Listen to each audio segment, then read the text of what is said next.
Hi, my name's John and I want to talk to you about why it's so important to have a healthy, strong butt. And this isn't just because booty butts are in fashion.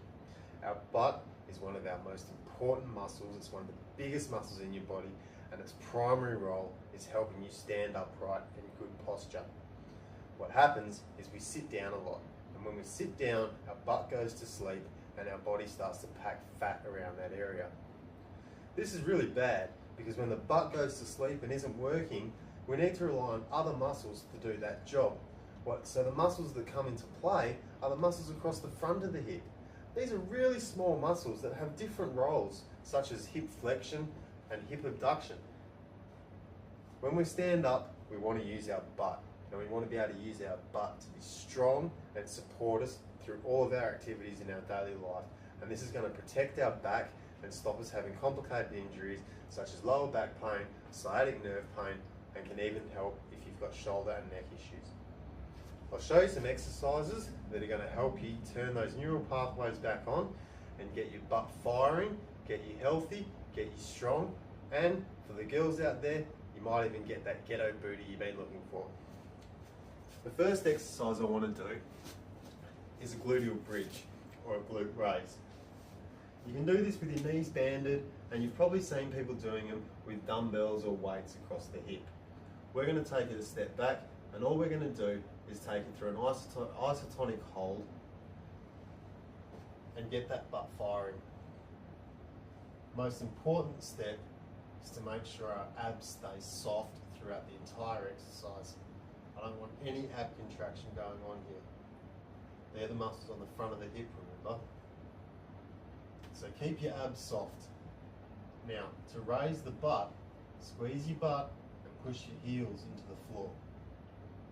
And lever up as much as you can. You can hold here for 10 seconds. You can pulse in and out, or you can rep it.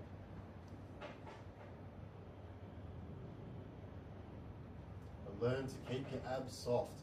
Turn all those muscles across the front of your hip off. We don't want them working. Get this butt strong.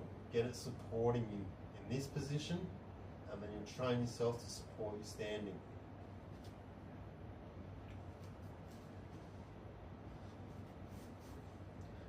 Another great exercise to get your butt going is donkey kicks.